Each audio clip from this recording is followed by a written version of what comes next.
Joe Soto here. Now we get to talk about calling your prospects. And I know I want to take away some of your fear on just picking up the phone and calling and setting an appointment with your prospects. First of all, I'm not asking that you cold call 100 businesses tomorrow and become this cold calling machine. In fact, I think cold calling is not as effective as warming up a call beforehand, which is, that's why I would suggest maybe you email the client prospect ahead of time. Sometimes what we've done is we've emailed the prospect and let them know we're going to be calling them and looking to set up a time to schedule a demo with them or to offer them a free business plan or blueprint and some other things I'm going to be talking about when we talk about what are you going to offer them to give you an appointment. I'm going to do a whole lesson on that in and of itself, although I'll mention a couple of those ways in this lesson. However, with a lot of these companies and businesses, you can simply just call and schedule an appointment with them. First of all, most people aren't very effective at doing that because they don't have the training or they haven't learned how to pick up the phone and make that phone call. But at the end of the day, your greatest social media tool can be the phone. And you have one in your pocket. So you can just simply call into a business and say, look, I'm looking to talk with Jerry Smith. Can you tell him that you have Joe Soto holding on the line, please? That's actually how I get through the gatekeeper, is with that phraseology. So when I get somebody on the line that's maybe the admin of the owner, or maybe it's a GM of the business, and I'm trying to reach the decision maker, I ask it very specific. I ask a question to get through the gatekeeper or to get through to the decision maker, which is, if let's say they answer the phone and say, hey, hi, this is XYZ Products, Mary speaking. I'll say, hey, Mary, I'm actually calling for Richard Smith. Can you tell Richard you have Joe Soto holding on the line, please? Now, what did I do? I first of all, I interrupted a pattern, and I did something different than what most people who call in ever do, which is I asked a question back to Mary. And that alone will be a pattern interrupt. She's not used to her brain having to answer a question that fast. She's used to somebody just saying, hi, is Richard Smith in? And she'll say, well, who's calling? And then they go back into this back and forth. Well, it's Joe Soto calling. Well, who are you with? I'm with this company. Or does he know you're calling? And now you're in this back and forth with somebody on the phone. You don't want to do that. So you want to be very assumptive, very confident, and very strong. So I'll say, hey, Mary, I'm calling in for Richard Smith. Can you tell Richard that you have Joe Soto holding on the line, please? And then by saying you got me holding on the line, it also puts me in a position kind of authority. And that's the only question I have for her is, will you tell him you got me holding? What's funny is there's a high percentage of people who will just put your call through. And they don't even know what they're doing. They interrupt their pattern and go, okay, hang on one second. Before they know it, they've patched you through and they don't know why they did it. Then there's other percentage of people who will stop and go, well, does he know who you are, who you're calling with? I'll say, yeah, just tell him that you have Joe holding on the line with revenue inbound, please. Thanks.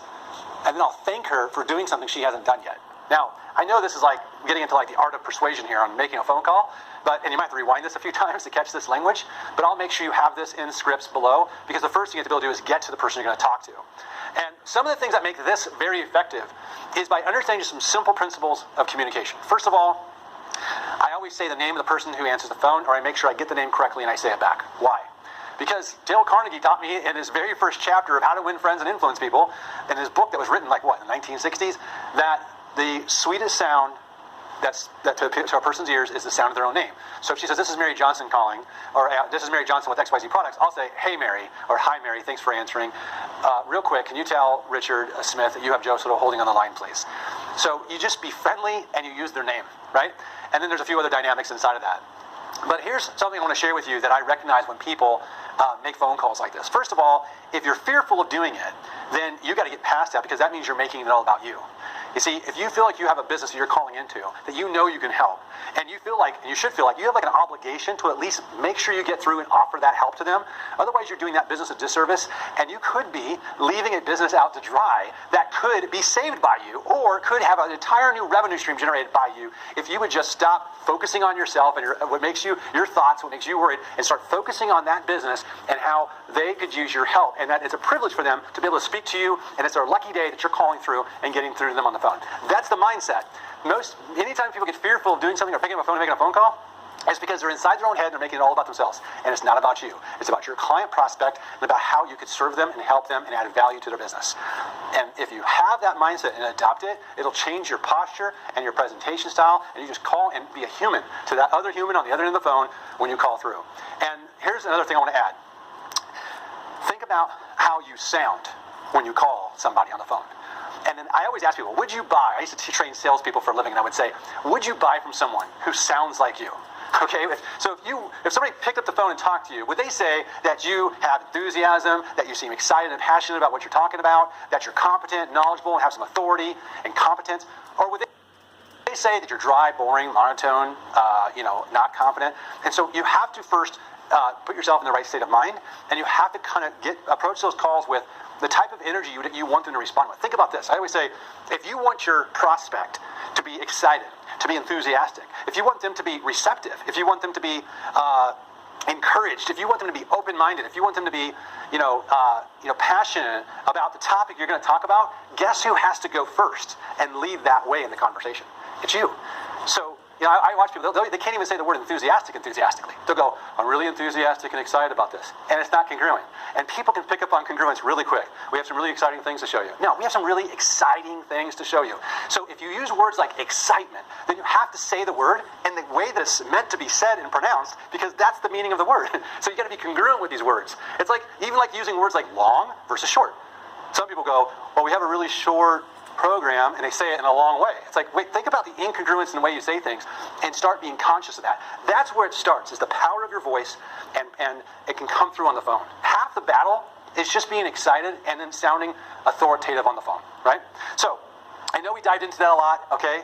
And I'm talking about this concept of going first, but it's important, right? You can't be boring on these calls. And there's really 3 steps to your call. Once you get the decision maker on the line, your goal is not to sell them on your product or service. That's not why you're calling. You're probably interrupting their day. Your goal is to sell them on the appointment. And that's about it. So the first thing you have to do when you call these prospects is you have to disarm them. And one of the ways I do it is I'll introduce myself, I'll say my name, and then I pause. Because that sounds very, first of all, it's not normal. It interrupts the pattern again. And then I'll disarm them by saying, it sounds like you don't, I'll say, hi, this is Joe Soto. Or I'll say, hey, Jim, Joe Soto calling. And then I stop. I don't talk. And they always go, do I know you, or who, or who's this?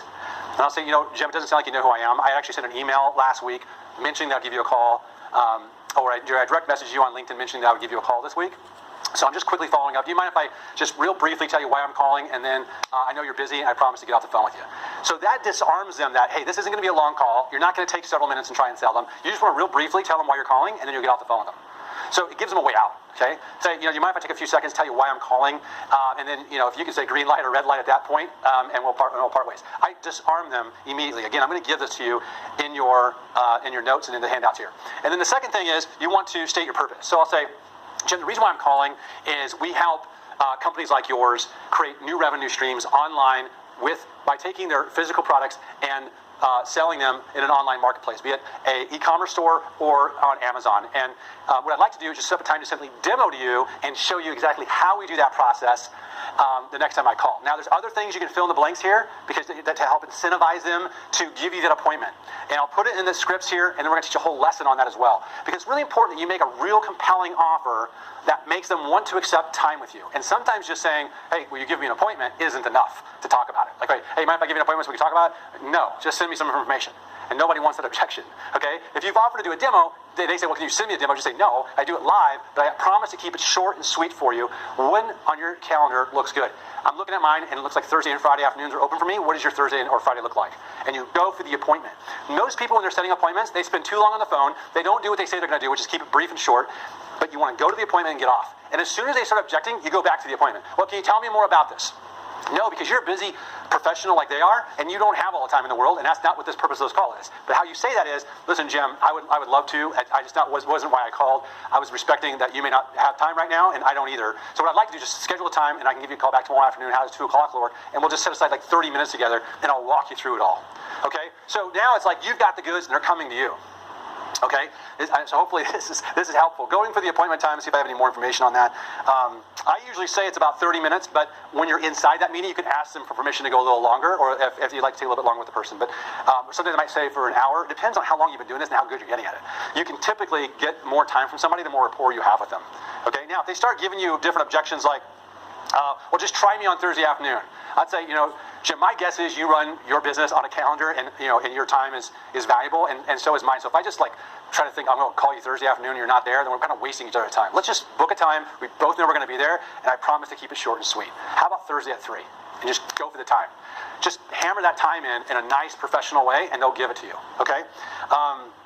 And if they say, just send me some information, say, I would love to, but the information I would send you is what I'm going to be doing with you live, which, by the way, I can record when we're talking, but I want to do a customized demo just for your business. And if you're open-minded enough, this is one of my favorite questions. I love to ask people, how open-minded are you, and if you're open-minded, because no one likes to say they're closed-minded. So I'll say, and if you're open-minded enough, I'll walk you through how this could look for your business so you could have new revenue for the rest of your 2019 if we were to partner together, if you were to say green light. But first, we got to start with the demo, and then you can say yes or no from there. Fair enough?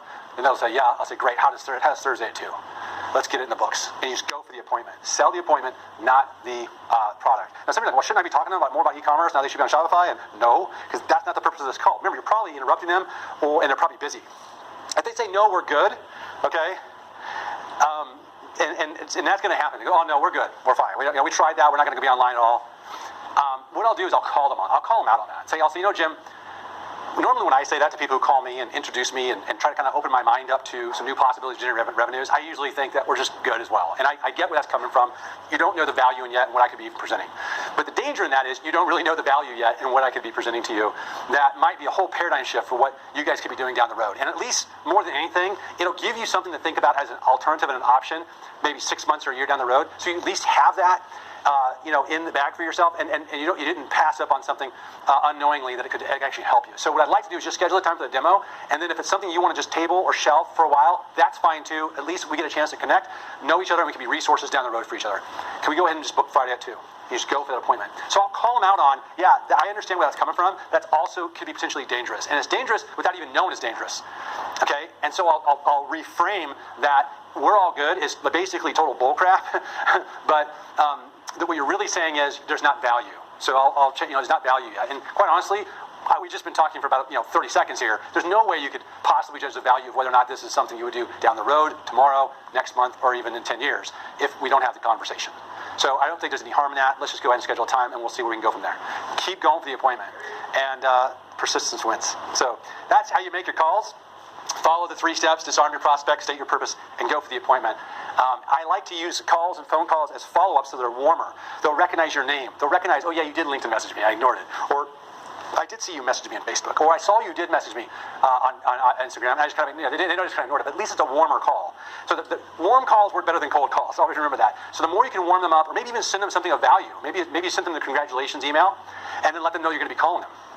And this is a follow-up to that. By the way, that's also why sometimes it's easier to get through, to get to a decision maker, is because you can simply say, Mary, I'm following up with an email I sent him last week where he's already aware that I'm calling him. I'm just returning that call now.